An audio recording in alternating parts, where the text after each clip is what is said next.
Welcome to Blockchain Recorded, the podcast for the tech curious, where we talk about anything and everything related to the exponentially evolving crypto, blockchain, and Web 3.0 space. Our mission is simple: to share knowledge, facilitate discourse, and help evolve education in blockchain fundamentals, decentralization solutions, and relevant use cases for today's digital economy. We at Blockchain Recorded are not registered investment advisors and do not deal with financial or trading token elements, nor offer any licensed financial services. The content of this podcast is for informational and educational purposes only, while the opinions of all parties involved are their own. I'm your host, Nina Cerar, and now let's talk blockchain.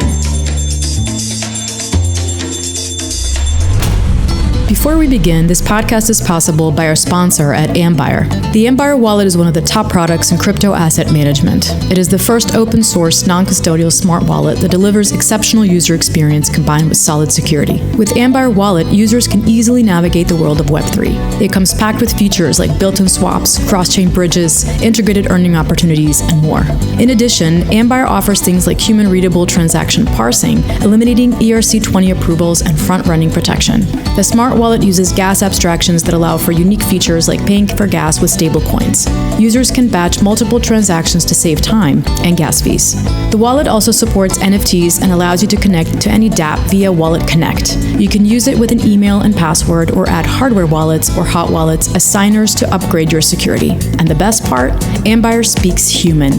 The UI is friendly and informative, ensuring you understand what you're doing and eliminating risks for mistakes. Ambire Wallet users are currently eligible for continuous wallet token rewards. To learn more and get your Ambire account today, visit www.ambire.com. That is AMBIRE.com. Okay, so today we welcome Laurent Perello, the founder and CEO of Visions of Blockchain. Laurent is a Tron DAO Blockchain Advisor who has been a serial entrepreneur for 25 years. Laurent also worked in cloud computing and turned to focus on Web3 since the beginning of 2017. He's passionate about Web3 as well as the Metaverse, from what I had listened to, and he's involved with the Web3 community to learn, contribute, and share his knowledge and experience. Laurent, welcome. Nice to meet you, Nina. Thanks for inviting me. I'm really excited to share with you a bit about my Web3 journey. Your very colorful rainbow palette of experiences. You seem to be quite equipped with a lot of experience. So maybe can you just take us a little bit through your bio and also maybe take us through your path to crypto and the Web3 space? Yeah, sure. I'm 49 years old. Serial entrepreneur since 27 years. So it's really part of my life. Mm-hmm.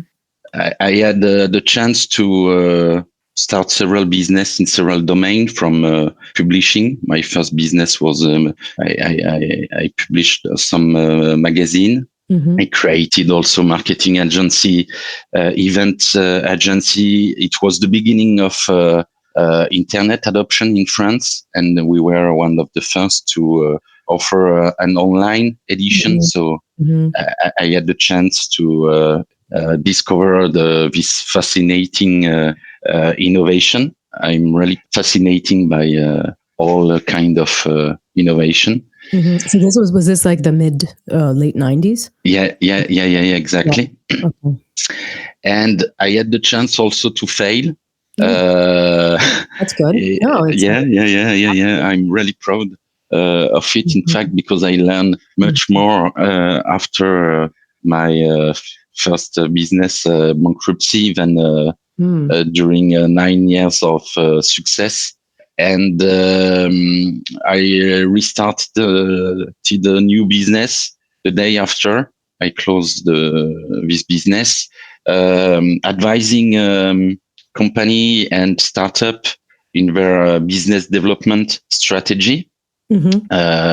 Also consumer relationship management and business process management. I'm in love with process and automation. And I had the chance to collaborate to be one of the first, let's say, cloud computing pioneer, working closely with Google at this moment, advising big companies in their digital transformation and cloud computing, collaborative cloud computing solution. What we call now Web2. Right. Yeah. And one day I decided to move from this, let's say, corporate world, feeling that in fact people there were using my neuron and my energy and my commitment just to make more profits. Of course. Yeah. It was a hard moment for me because it was highly profitable in a financial point of view. But when you have to cooperate on a daily basis, train people, and you know that they will not be there in 3 or 6 months, and they don't know it, it's kind of life for me. And it was really hard to manage this feeling. So I decided to quit and to offer my services to Web2 startup, sharing not only my knowledge and expertise in digital transformation or business process management, business development, but also my entrepreneur journey, trying to prevent also failure, because when you have failed, you are able to easily identify the low signal, saying take care, the collapse is coming. It's just a question of time. And one day a friend of mine, I was living in Morocco at this moment, in Casablanca. And I lived in several countries the last 15 years. And he shared with me the Satoshi Nakamoto white paper. And for me, it was the aha moment with the much more than this, because I had the chance to have several aha moments in my Web3 journey. I think we will come back later about it. But this moment was particularly important for me. I have a few moments in my life that really contribute to who I am. And this moment was really is really a part of this. I have to say I'm not a developer. I'm not a technical guy. Everything I know, it's constant learning process. I learn on a daily basis since years. It's a kind of obsession. I can't sleep well if I don't learn something new each day. And I'm in love with sleeping well. I'm lucky enough to sleep well. Well, you're French, of course. And so I spend a moment, to try to understand this really high-level, tricky stuff. Doing a lot of research, and at the moment I say, okay, you will never deeply understand everything, but in fact it's not a problem. Let's just read it again, put all these technical parts on the side, and read it as if it's a philosophical postulate. I'm in love with philosophy too. Yeah, actually, sorry to intervene here, but I did actually listen to a Twitter Space conversation, that a recent one that you had with a few folks, and you said that you took every Saturday. This is for the Satoshi Nakamoto paper. Actually, I remember this because I also, for the Satoshi Nakamoto paper, I couldn't just read it once. I had to go over and over it. And you actually said that you took every Saturday to go over it, because every time you read it, it was something different, right? Like you learned, it was more you understood it better and different every single time you went through an iteration. Yeah. Correct. It's my ritual now. I mean, that's some serious dedication. Yeah, but it's for me. It's also a gift to myself to spend 1 hour per week with myself and myself. Rethinking our society, Yes. Human behavior, Yes. Innovation, yes. Politics. Yes, everything really, because we're such at a melting sort of, or just at a crossroads now. Well, I actually have to say we share somewhat similar paths. I mean, I worked on Wall Street and was also in the corporate finance and just the whole corporate scene, having bounced around some, big name companies and also through different countries, also European. And at one point I realized it was no longer what I wanted to do, and then had a family. But it's interesting because you're saying what you're going through now, thinking about all this. I can't help but do the same, especially also at this post or mid or whatever this pandemic is. So much is changing. And I wonder, is it maybe a function of our age? You say, okay, you're 49, I'm approaching 45, that we're more aware of what our purpose really should be in this world. You know what I mean? I think for a lot of people, yes, this disruptive moment force them to consider their life, and more than just their life, the sense of life differently. Since I'm really young, as I remember, I was 6 years old, starting to, trying to at first identify, list all important questions. I should try to get at least a beginning of answer to give a real deep sense to my life. Observing people, their behavior, their emotion. I fall in love with literature.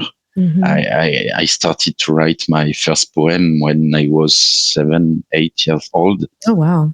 And writing helped me to escape the brutality of life, of our society, and to really dare to dive on each emotion, sentiment, interrogation, not just living at, let's say, at the surface, but diving deeply. And no, it's also something I bring in what I do. It's not, I used to say, innovating is really something that fascinating, and trying to contribute, to offer an alternative. We often talk about disruption. It's a term, a word I don't use to apply regarding what I do, because what we all are building, because it's kind of antagonism. I prefer to talk about to use the word alternative, because I don't want to force anyone to adopt. I want to say, hey, have a look. Something different is possible. Right. And it changed radically all current approach. We face some recently, last 2 years, we were constantly in this speech, forcing people to apply, and yes. I rather prefer to offer an alternative. And I'm as I'm fascinated by innovation. I used to be a speaker at the cloud computing time, and we used to say we have to evangelize. And my main conference was about a little story of collaborative innovation, going from the prehistoric time to nowadays, and showing how it has changed, and how together is the main important part of this concept. And it's something now I bring in what I do, and I spread as I can, telling to people, if we have a look to humanity history, taking part to this Web3 movement, innovation, is taking part of a unique moment in humanity history. We haven't seen such a moment, in fact, because by the past, innovation was bring by government or big corporation, and then going to individuals. And at first, most developed countries, and then the other one. Now it's everywhere at the same time for everyone. Right. If you know nothing, it's not a problem. Just start learning 5 minutes a day. In a few weeks, you will know much more than 80% of the population. And in a few months, much more than 95% of the population. So when people say it's still early, it's always regarding, the token crypto valuation. Honestly, I don't care. It's much more important for the humanity as a perpetual experience, in several domains. When you consider this, you don't have the same commitment and behavior in this Web3 ecosystem. True. Very true. Well, definitely in terms of the behavior, we'll definitely get to that. And I definitely agree with you. Just a few questions in terms of what you do. Maybe let's talk about that. You've helped many crypto projects find their way, or even more specifically, find their product fit. And as a business developer, with those skills that you've acquired, can you tell us the criteria that you use in your work to recognize and choose projects with true potential? I think I have a particular atypical way of analyzing a project and the people developing this. I have at least two meetings per day now since few months with VCs.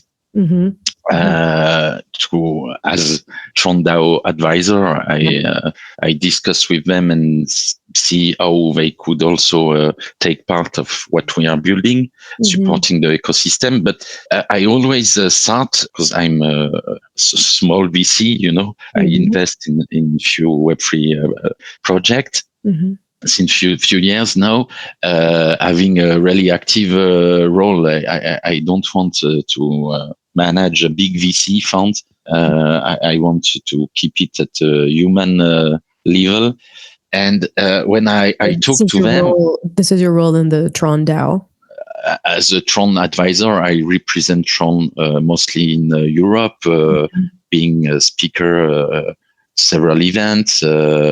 For AMA interview, and on a daily basis, I contribute actively to build and help project in our ecosystem, engaging them to cooperate with our projects, and identifying which promising project outside our ecosystem could come join and bring value.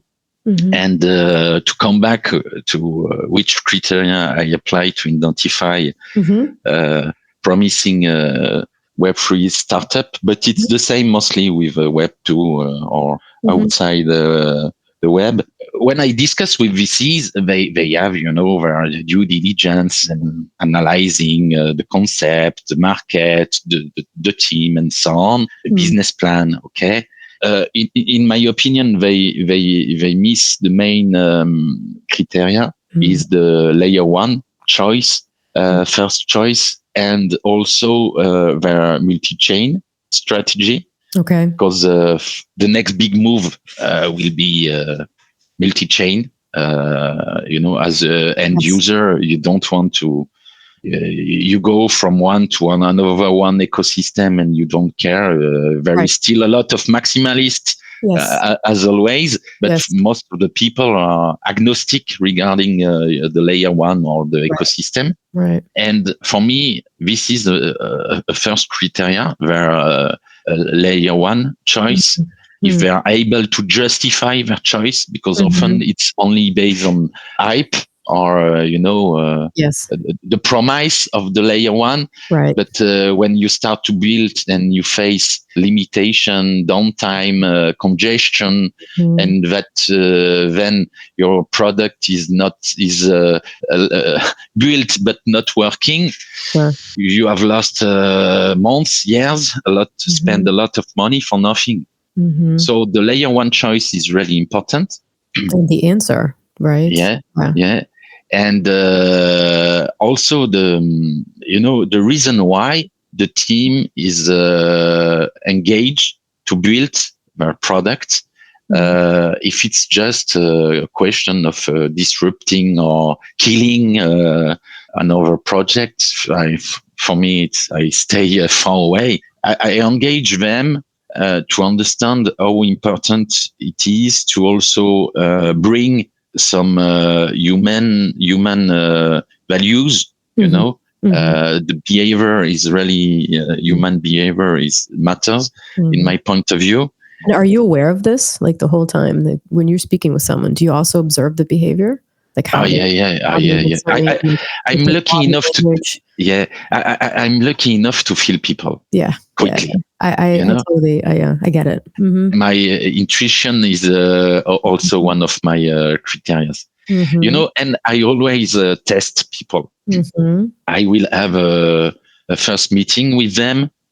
I make their speech, explaining their pitch deck. I will give a few advice and plan a second meeting. If they have applied part of my advice or reconsidered their deck based on my comments, I say, okay, they are ready to listen, to adopt, transform, and apply. Right. And for me, it's a sign. You have a lot of startup founder teams who want, they know the truth. So no need to give advice, no need to listen to our point of view. I also try to identify if they are able to have multidimensional thinking. Meaning if they don't think only as a team or project founder, but also as a potential VC, as a potential end user. I also ask them about their business development strategy, because it's mostly always a technical roadmap, but so rarely a biz dev roadmap too. Asking them how they plan to build their ecosystem, how they try to implement strategic partnership, but not just marketing stuff, but a real partnership, bringing values for both actors, and not only for the both ecosystem users. I have to say that there is just few projects I meet that will be able to last. So you're able to running a business 3 years. It's easy. Even more when you have raised a few millions. 5 years, it's already more complicated. 10 years, it's a real challenge. So what about 50 years? And it's also something I try to identify. I ask if they are able to think in really long-term perspective, for the child of their child, and not for tomorrow or, a price action. This is great. So you mentioned this criteria. I love it. What about, so these are sort of like the do's, so that they also listen to your to what you have to say and take your advice. What would you say are the don'ts? Like, have you seen any? What are the basic mistakes that you see new projects do, like on, and maybe what would you say is what you've seen, or maybe like your memorable experiences with that?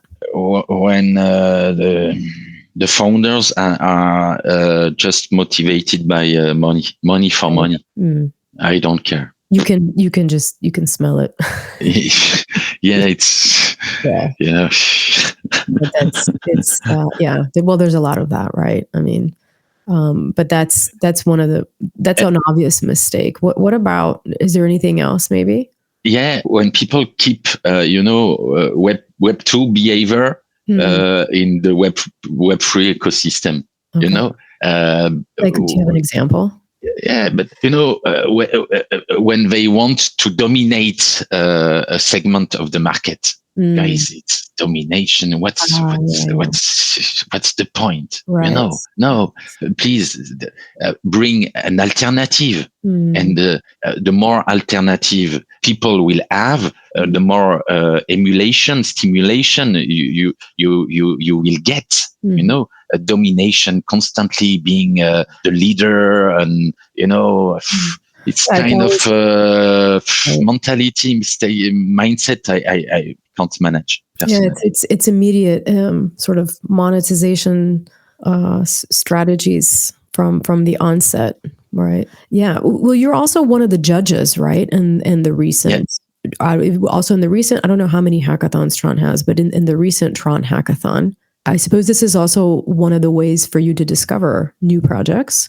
Exactly. Yeah, exactly. This year we have launched what we call the Tron Hackathon with 3 seasons this year. The first one was in March, April. We have just announced the winner of season 2 last week. With a really significant growth, with more than 200 projects qualified. And between these 2 seasons, I have engaged a lot of projects to participate. It's also a way to contribute to our ecosystem growth. And for sure, it's a valuable source of I was really impressed by a few projects, and during the hackathon as a judge, I can't contribute or help them, but some I plan to do what can I do to help them really to deliver their promise, because it's some projects bring a solution which are absolutely needed in my point of view, like Holochain ForthTech project with decentralized email and decentralized chat. For me, and having engaged big companies to use at this moment, it was Google Apps. With a Gmail, let's say Pro version, and knowing how centralized it is, how dependent you are when you use such a solution. Yes, I'm totally excited to see this new solution. Yeah, and definitely. It's only, in my opinion, a great way to contribute to mass adoption, not being focused on crypto, decentralization, blockchain, Web3, but with improving basic solution that everybody use on a daily basis. Email, chat, improving privacy at the highest level. It's absolutely needed. Yeah, we need to we need to get our privacy back. That's for sure. I mean, just in general, that's rule number 1. But so how, I'm curious, how does the Tron DAO work, and how is it structured? Till December last year, it was a foundation. So foundation, it's like a corporation with a particular organization. And the foundation has been dissolved, and now it's a DAO. We improve the organization on the daily basis. You can't say, okay, now we are DAO and that's it. It's a long and never ending process, in my opinion, because when you start to say, okay, we are done, it's the beginning of the end. So there is several ways we are more close to the ecosystem now. We have created an ambassador group, for example, and we listen what these ambassadors, most of them are OG projects, OG people. And, it's really... how many people do you have? Sorry to interrupt, but how many? How big is this group? Yeah, or that's one group, yeah, the ambassador group. But just we have now 50 people there for now. Ambassadors, or this is the whole Tron? Ambassadors? No, ambassadors. That was much bigger, yeah. Yeah, and growing, and we are really taking care about what they share, their point of view, when they highlight some, let's say, issue or problem, trying to solve this and bring a solution as quick as possible, and often on the same day. We are engaging in a co-creation process. In fact, we have bring much more transparency. For example, regarding USDD, the decentralized over collateralized stablecoin, we have a launch. Now everything is public. You can go and see how the stablecoin is back, and it's also something because we were the first one to have such transparency in the stablecoin market. Now some centralized solutions are also bringing more transparency, like USDC and USDT. They announced recently that they will publish a monthly report. With USDD, it's instant report. Just go have a look and you will see. And verify yourself, yeah. Yeah, and it's also trying to better contribute to the ecosystem growth, supporting project. We have launched a grant program for community developers, influencer. We launched Tron Academy also to support students and cooperate with university. We have launched what we call the ecosystem fund to invest in some project, to also support them at a higher level. We have bring a lot of trustable and well-known Web3 project actors as partners. It's a daily work, to. This is like Tron DAO. I mean, this is Yeah, and I'm really particularly excited to contribute because I remember my first discussion about DAOs in 2017, 2018, and it was I had the chance to discuss with really high-level people, really brilliant, smart. And it was all about liquid democracy, and at this moment for us, it was dedicated to solve a citizen problem. It was not to bring a financial alternative and so on. It was really more about politics. And as I used to say, if we think that defining something, even if it's really precisely defined, and saying, okay, we are done, our governance rules are implemented, and let's go on. It's a mistake. I think it's more about perpetual process, rethinking again and again and again how we can improve the organization, bring not only more decentralization, but with a more respectful process decision, because when we see it regularly, whales have more power than a lot of people. So it's also kind of centralization. Yes, that's a problem. So for me, 1 = 1, it should be.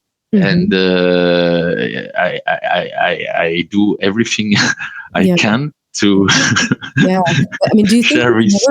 do you think we can ever escape that? Because again, here we're trying to, this start or revolutionize or whatever you want to say, with this Web3 and this crypto space and make things decentralized and all this stuff. But yet again, there's the whale, or just in general, there's all these like little centralization challenges, right? I mean, do you think that we can ever, there's no way to get rid of that? I mean, that's just human behavior because it's just greed. Yeah, exactly. The wealthy want to get wealthier, right? So they're always going to want a piece of the pie. I don't think you can ever get rid of that. We just have to kind of coexist with it. In fact, asking ourselves if we have a chance to change this or not, if we will succeed or not, in my opinion, personally, I don't care. I consider I fail by design and by default. This is done. I put it on the side and say, okay, let's do it. Let's dare to try. If we have this question in mind, we will limit what we could do. It shouldn't hinder our process. For me, it's a perpetual experimentation. We will never be able to say, voila, it's done. No, it's part of humanity journey, in fact. And as you said, it's all about human behavior. I always remember to people, but behind this innovation, there is human, built by human for human. And for me, it should be the first motto. Everyone is like that. Yeah, that's And having in mind that one human equal one human. Yes. And that's it. Yeah, not 1.5, not 2, 1-to-1. Yeah, and it's a long way. Yes, but I don't know what will be the final stage. I don't care. I do my best to contribute, and I think it's already a huge progress. Yeah, and seeing more and more people ready to discuss about this way of thinking and doing, supporting this let's say philosophy approach, as the recent initiative I have launched. For me, it's it's wow. It's yes. Yes, it's possible. Let's do it. And, and on a daily basis, you see more and more people embracing this approach and trying also to contribute, to support. Yeah. It's so powerful. In fact, I used to say together, it's not just a word, it's magic. Yeah. And when you implement this, really, it's highly powerful. Yeah, true. Very true. I can sense your enthusiasm as we talk. Yeah, definitely. I mean, things get, achieving certain milestones also get me excited. For me, I think also a lot of people want to just leave the jobs that are not making them part of anything. They don't. It used to be that if you were part of an organization, you were part of it for life and they took care of you and all this. This is sort of our baby boomer parent generation notion, right? But this has changed so much. And now you feel like a number in the regular industries. And so if you take the leap and you get what this space is all about and you continue to build, and, everybody that I've come across the way has shared the enthusiasm. It gives you a reason to wake up in the morning.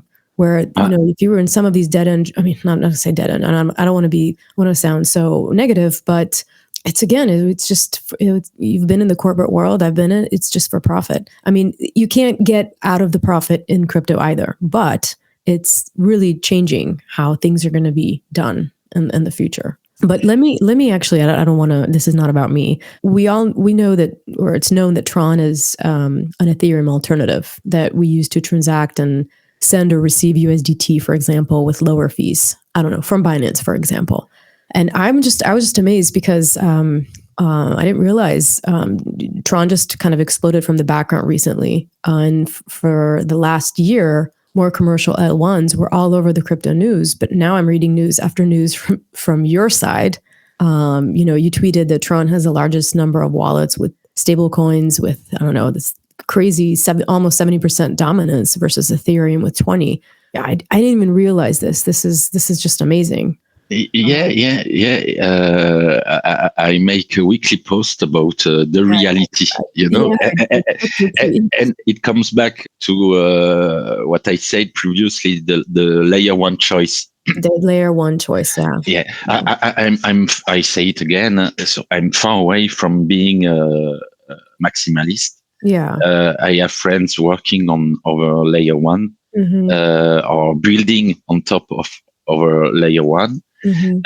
Some are on the paper really promising, but we all forget that there is several dimensions in what we are doing. At first, it's about innovation. At first, it's yes. Then it's also for me. It's the main reason I'm involved. It's about trying to offer an alternative and improve human behavior. Yeah. And it's a business. Even if it's a DAO, it's a business. You have to be profitable, sustainable to last. Sure.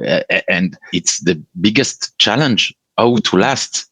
How to be profitable years after years, how you can face a crisis like a bear market. We know that a bear market kill a lot of projects, and recently we have seen a really big collapse. It's all about business. But it's part of the process, right? Yeah. And personally, and it's what I try to do since I'm 22, I try also through my business, improve human behavior. I know that a lot of businesses are focused on money, profitability. Yeah. But what about your employee? What about your customer? It's all about human at first, guys. It's the rest. It's just illusion. Yeah, we decide that a piece of paper have some value. We decide that we agree that one Bitcoin has some value, but behind, it's all about human. Of course, I could not agree with you more. I mean, yeah, and regarding layer ones and Tron, a lot of people still have a wrong perception. Considering Tron as it was in 2018. By the way, was that when Justin Sun was inviting Warren Buffett for lunch? yeah, this kind of... That was a mixed reputation for Justin Sun. Yeah, but genius people are often more criticized than supported. It was the same with Steve Jobs. A lot of people now criticize Elon Musk, Justin Sun, or such famous genius people, but without knowing just a bit of Web2 history. They want when moon, guys, when moon. Do you know how long it took to Google to be profitable, to Twitter to be profitable, and for Elon Musk to fire? And we give some power to people in our ecosystem that are just here to take profit in all possible way. Yeah. We give credits to some influencer that influence, in fact, nobody. It's just, illusion. Yeah. It's based on the Web2 solution, famous on YouTube, famous guys. It's nothing in real life. It's a human like you are, like I am, facing the same daily mechanism. Your body is a body. Of course. Definitely. Can we actually have a question back to your Stronger Together challenge? Can we talk about Bittorent Chain and why it's actually a part of the initiative that you're leading? I mean, we all know Bittorrent as the world famous decentralized data sharing protocol, and we might have maybe pulled off some files from it in the past. But what is Bittorent Chain and what is its main purpose? So first, one of the main, for me, most important part of the Satoshi Nakamoto white paper is peer-to-peer. I say it basically 1 = 1. Okay. To be sure, it will be always, I put a piece of code, but basically 1 = 1. Bittorrent is a peer-to-peer solution since 2004. More than that, right? Isn't it? Yeah. Before Bitcoin. 20 years ago. Yeah. And with more than 100 million users on a daily basis. Of course. This is real adoption, this is a project that which lasts. Since the beginning of this year, Bittorrent has launched Bittorent Chain, and it's really an important piece of contribution to the whole Tron ecosystem. With Bittorent Chain is in fact the bridge between Tron and all over layer 1.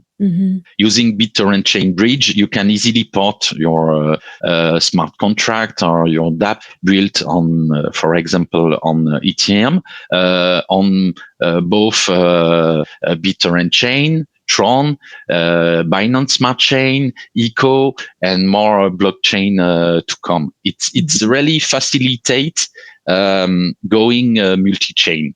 And as going multi-chain is a big part of our strategy, Bittorent Chain is really a valuable contribution. And it's also a reason why we see such acceleration regarding the daily use of Tron network.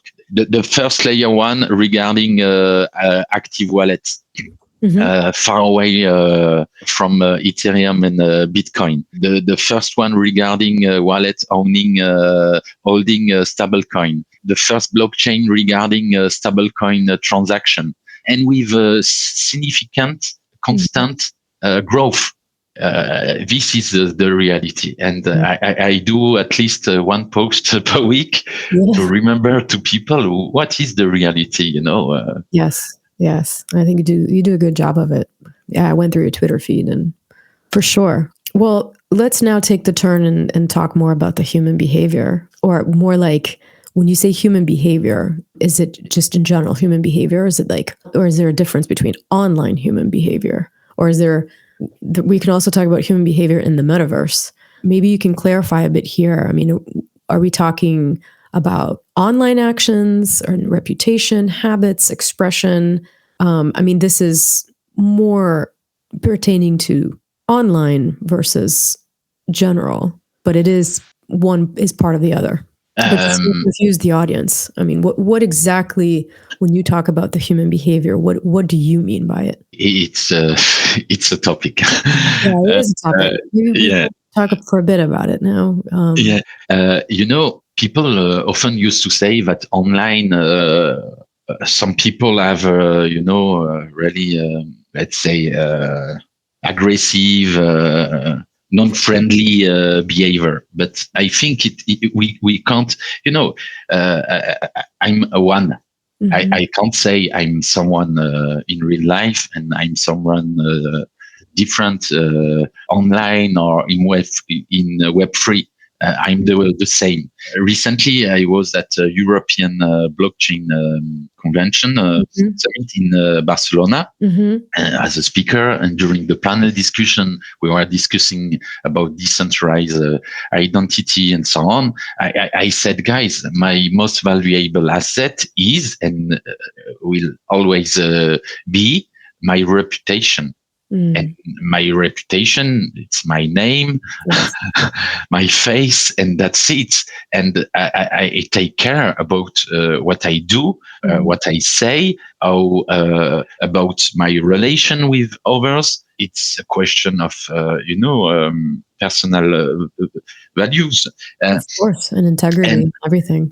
Yeah. I used to say also, guys, let's also not only innovate in a technical point of view, but let's try to innovate also in the human behavior domain. Because if we bring the same value, the same behavior in Web3 or the Metaverse, it will be as chaotic as the real life is. Exactly. The innovation, the technology will not solve such a problem, let's say, by magic. It's up to us an individual level and also a collective level.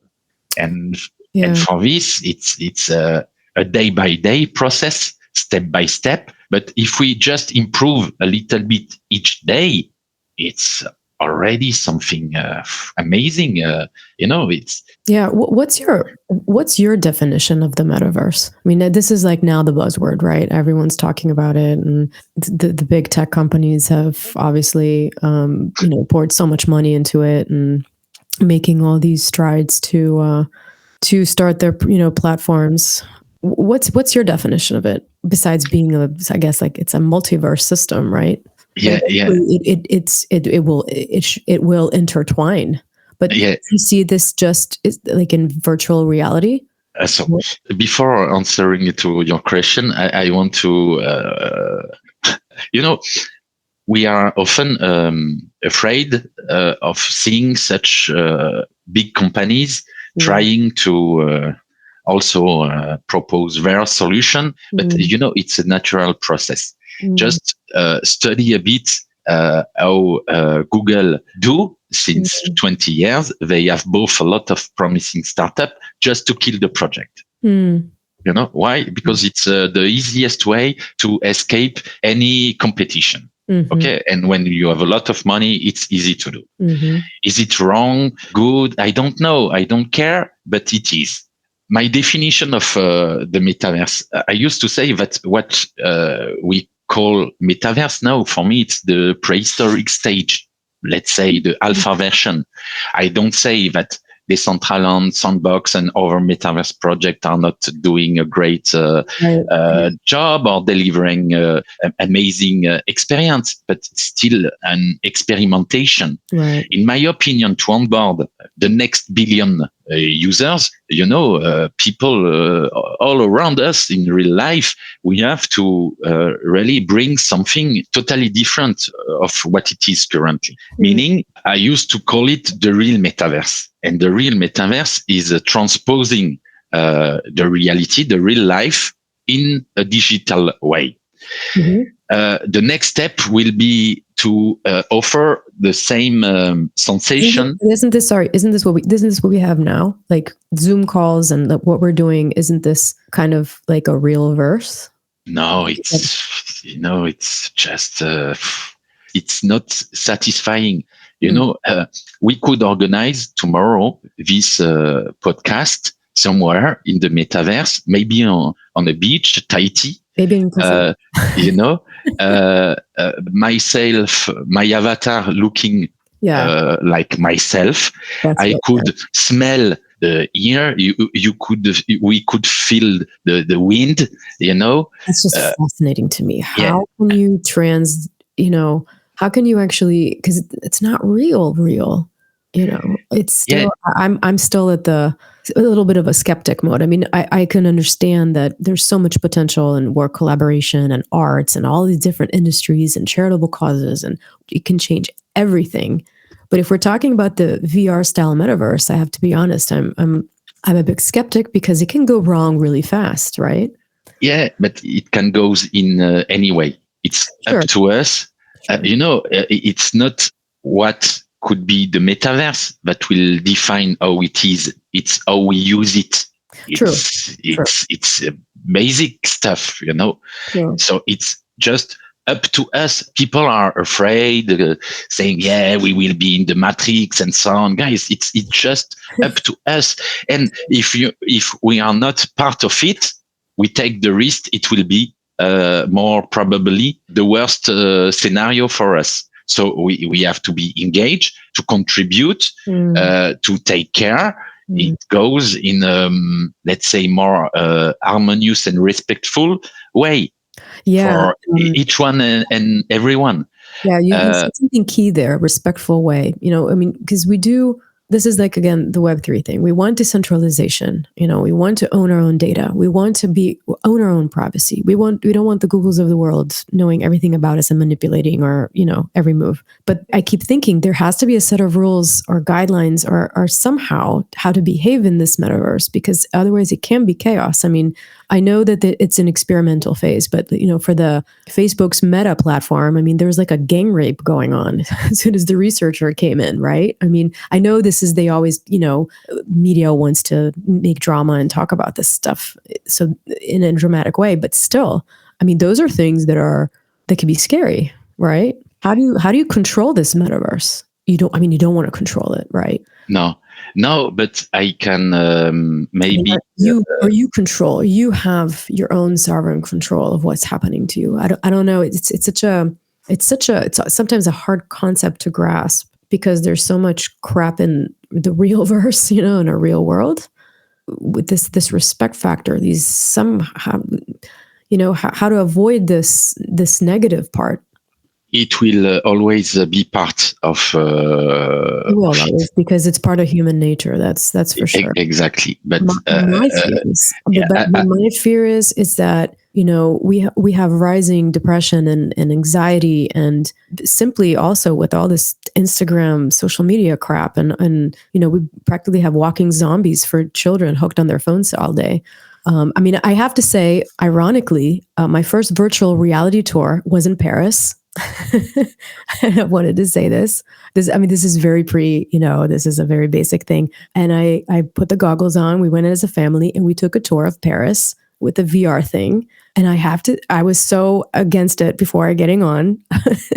my kids were like, "Oh, come on, Mom, you have to be cool." And I'm like, "No, I don't want to be cool." But then I did it, and it was a really nice tour. And it was a very basic, of course. This virtual reality is not, you can tell that it's not, but some parts were not so off, So is this what we're going to feel, I think the next stage will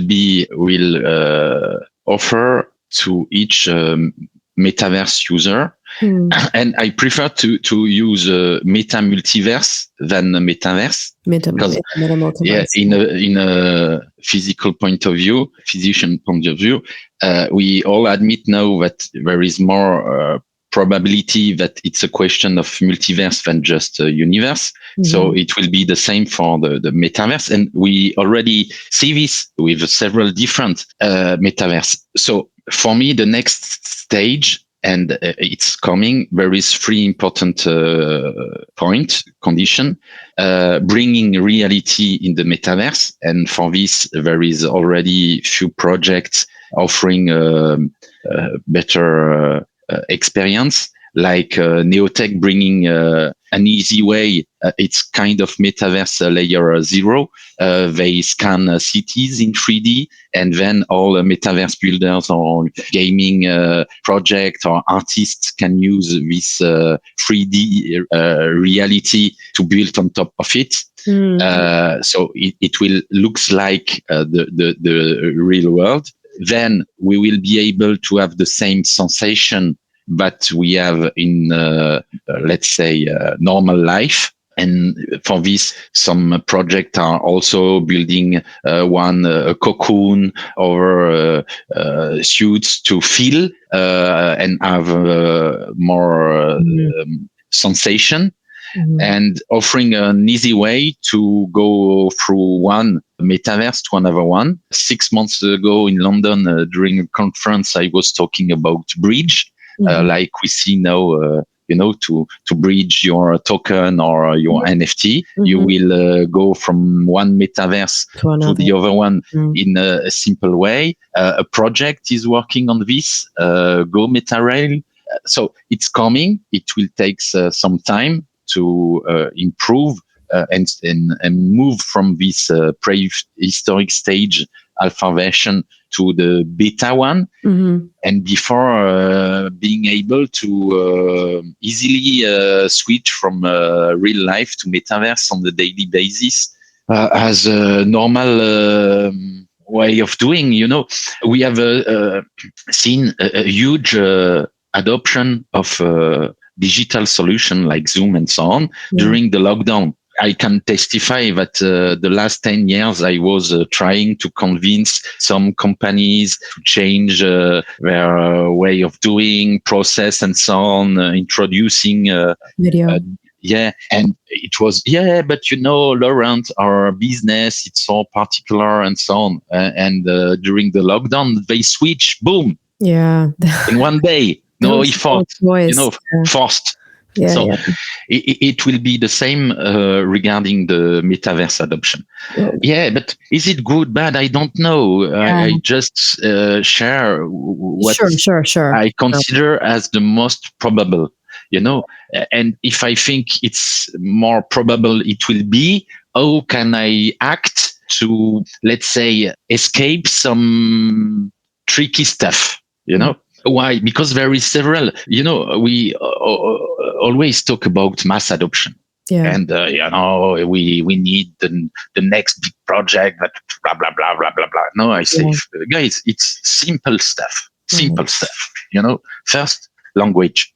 Everything is in English. Okay, you can click, write, translate, but no, it's symbolic. Show me that you are able to translate your DApp in French, even if I'm able to read, understand, speak English, still as a French guy. But show me that you really consider who I am as an individual, or in, Arabic or Spanish or Polish or whatever. Right. Show me. And it's not so complicated to engage your community, to translate. It's not complicated, and you can easily incentivize them to do it. First. Second, please stop innovating in DeFi 2.0 and so on, and really complex stuff. Simplify the user experience.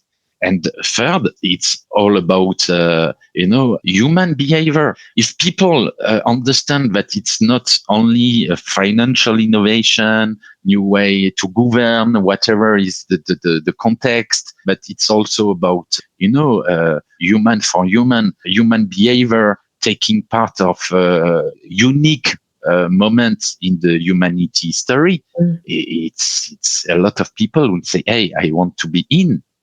I'm sure the less fortunate people would definitely want to be in the metaverse, I don't know, drinking cocktails on a beach and looking however they want to look. But I can't get past the challenges in privacy and data ownership and addiction and depression. I mean, just with Web2, and look what Instagram is doing to younger generations. I mean, it's making them into zombies.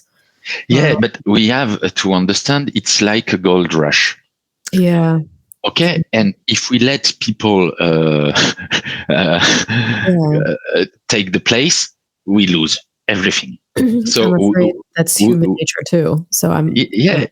But in fact, for me, it's not a problem. Even if we are just a few people trying to, bring something different, it's already a beginning.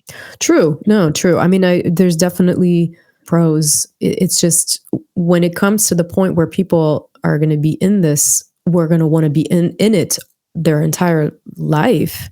I mean, I'm sure people ask you this. Have you seen the movie Ready Player One? Yeah. I was. That's some serious freaky stuff, right? And it shows a lot about human behavior. and also where we've come today, when people have gotten lazier on one hand, have gotten lazier and more vain, and with all the social media. I mean, I'm just in terms of, I mean, I was happy, playing in front of my house and finding a stick and a rock. Those were different days, but we were doing teamwork with ourselves, and the kids on the street. Now parents don't even want their children out in front of the house. I mean, I'm being overly dramatic, but still, this Ready Player One is a bit of a dystopian way. But I mean, is that what we're gonna go to? People are just gonna be in it all day long. Yeah. And they're just gonna go to the bathroom and they're just gonna eat, and that's it. Is that life? It's real life, right? Yeah, but one more time, I wanted to say I'm a really big fan of sci-fi since I'm really young. Yeah, so but I have always favorite movie.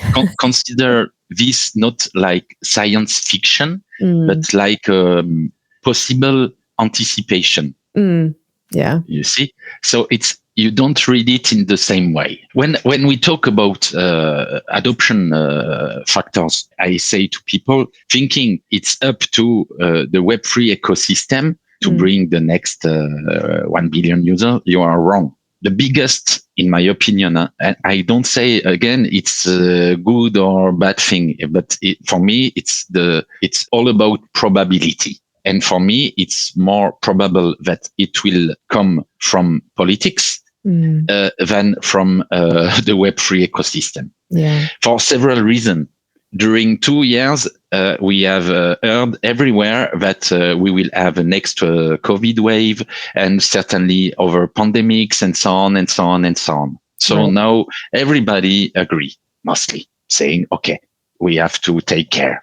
They have changed. Well, that could be debatable, but yeah, okay. Sorry, yeah, keep going.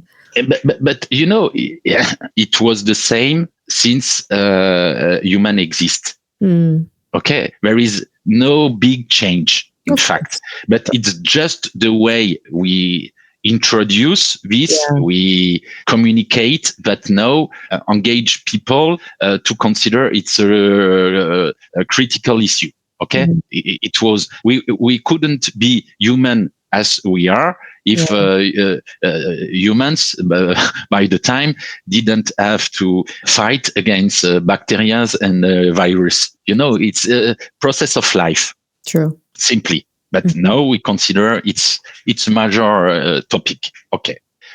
So let's consider it's a major topic. So behind this, it means we will have a different way of, it's more probable that we will see a new lockdown in a different way and forcing people to stay at home. But doing Zoom, watching Netflix at the moment, okay, no, I want to go to the cinema.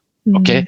And I want to listen, people around me eating, popcorn, laughing. When someone laughs, you laugh often. Yes. When you are alone in front of, the screen watching the comedy, you will smile. Yes. But you will not laugh and cry in the same time. You understand what I mean? You want to feel.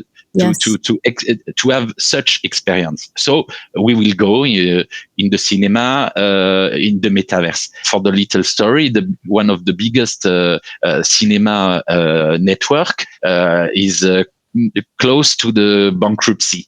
Okay, it means something. We need a movie industry. The movie industry will try to resist to this lack of people going to cinema. We will see alternative. We will also be engaged to have some experience in the metaverse to limitate our move in real life. During the 70s petrol crisis in Germany, they have implemented a law that it was forbidden to use your car on Sunday. Yep. Okay. Yep. They are thinking again to implement this. Why? Because we have to save the planet, guys. Right. Okay. Travel less. and so on and so on. But if you constantly reduce what people can do, experiment, you will increase the frustration. Frustration means at the end, chaotic situation. So you have to engage them saying, guys, you can't travel, but you can travel in a different way. You will have great experience during 1 week in the metaverse, all inclusive and so on. But yes. One more time, I don't say it's good or bad. I know. I just share what for me is the most probable. Yeah. No, I mean, I completely understand. I think, again, this is life and human evolution. And for younger generations, it's just going to be normal. But for us who are like, we're almost approaching the middle age, for some things I find almost ridiculous. I spent 2 years in the pandemic trying to have my kids not stare at the screen, and we would go and walk in. We took a hike and we looked at frogs and, all this real stuff. And here we are again. I just, a sense of anxiety pours over me because I don't agree. I agree that it's a tool. I think this technology it's a good tool, but I don't think it should take over our lives, Yeah. Good or bad. I mean, this is very, I shouldn't be talking about this in terms of that, but back to you, how do you see actual advantages in human behavior improvements concretely, where and maybe in what way? Because, you say, based on also your Twitter discussion, I did have a listen to that. And you think with this metaverse, human behavior can be improved? For me, it's the perfect context to experiment what we can't experiment in real life. Let me give you an example. We talk about democracy and, it could be improved and so on, and some issue we could face as a citizen. But when you are in the system, the person in charge of thinking about new law, new way of organizing the society. You don't wake up and say, voila, starting today, we change everything. Yeah. It's not possible. It's like a plane in the sky. You can't improve the plane during the travel. It's risky. Yeah, true. In the metaverse, we can experiment. We could say, okay, let's think about a new democracy model. Let's experiment, and we have a look if it works or not, and we can improve it on a daily basis. It's easy, the perpetual improvement. This is possible. Why? Because it has no impact on real life. And if we consider it's also kind of labs, where we can experiment mostly everything, it's a lot of new opportunities. It's one more time. It depends only on how we will use it and what. For sure. I mean, I think I know it's an experimental stage, and I think the researcher from Facebook might not agree with you when she was gang raped, because I think she's pretty traumatized after that experience, even though it was her avatar. But so she's traumatized in real life too. But yeah, I mean, I get what you're saying. Since a few years now, I'm working on a kind of, let's say, essay, just trying to define what could be a perpetual constitution. And saying, okay, we have to innovate, and it's not okay. We say it's done. I will talk about France. We have a constitution. We have revised the constitution, just a bit, but it's really hard to start a discussion saying, okay, what if we decide to change completely? No. It's no, you understand that.